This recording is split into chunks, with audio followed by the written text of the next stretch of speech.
रतन सुत्त। यानेदभूतानि समागतानि भूमानि वायानि वयन्तलिखे सब्बेव भूतासु मना भवन्तु अथोऽपि साका च शृण्वन्तु भासितं तस्माहि भूतानि समेत सब्बे मेतं करोथ मानुषीयापजाय दिवाचरतो च हरन्ति यं बलिं तस्माहि नेराखतया पमाता यं किञ्चिवेतं इदवाहुरं वा सज्ञेषु वायं रतनं पणितं ननो समङ्गाति तथागतेन इदं बुद्धेरतनं पणितं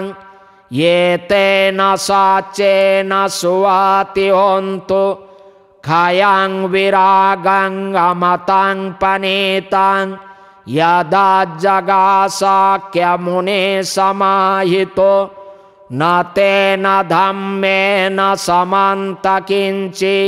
इदं धम्मे रतनं पणितं ये तेन साचेन सुवाति होन्तु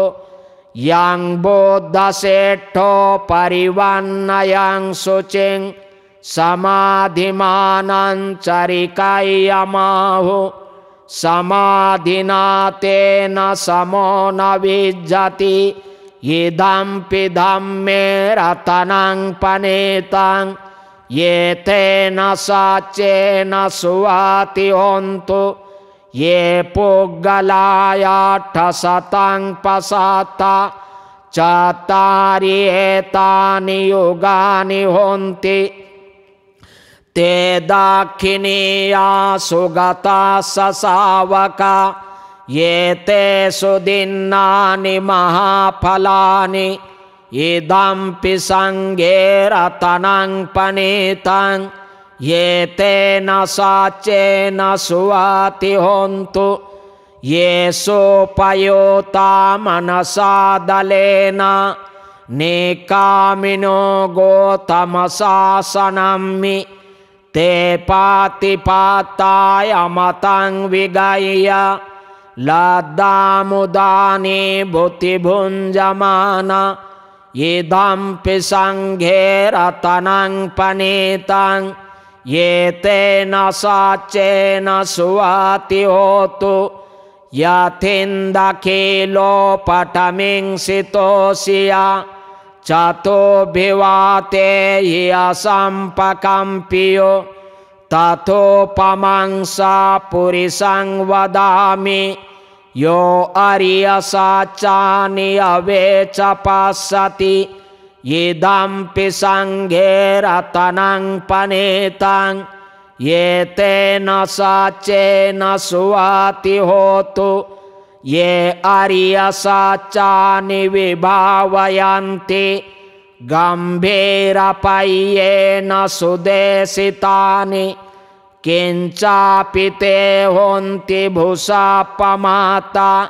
न ते भवङ्माठमगादयन्ति इदं संघे रतनं पणितं ये तेन साचेन सुवाति होतु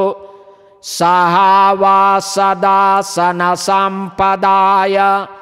तया सुधम्मा जयिता भवन्ति सकाय दिट्ठि विचिकिञ्चितं च शिलाबता वापि अदादकिञ्चि चतुःपाहे हि च विपमोतो चचाभिठानानि अभब्बकातुं इदं संघे रतनं पणितं ये तेन साचेन सुवाति होन्तु किञ्चापि शोकं मं करोति पापकं कायेन वाचा उदचेतसा वा अबब्बसोता च पदिच्छदाय अबब्बतादिठपदसवोत इदम्पि संघे रतनं पनीतं ये तेन साचेन सुवाति होन्तु वनापगुम्भे यथा पोषिताग्ये गिम्मानमासे पठमास्मि गिम्मे तथोपमं धम्मवरङ्गदेशयि निब्बानगामी परमं हिताय इदम्पि बुद्धेरतनं पनीतं ये तेन साचेन सुवाति होन्तु वरो वरय्यो वरदो वराहरो अनुत्तरो धम्मवरङ्गदेशयि इदम्पि बुद्धेरतनं पनीतं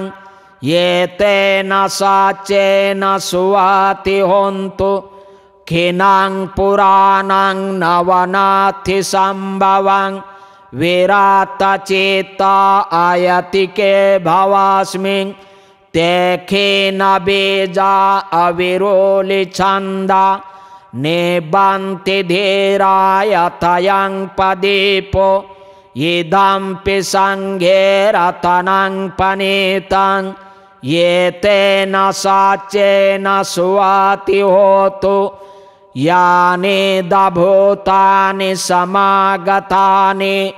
भूमानि मायानि वयन्तलिखे तथागतं देवमनुष्यपूजितं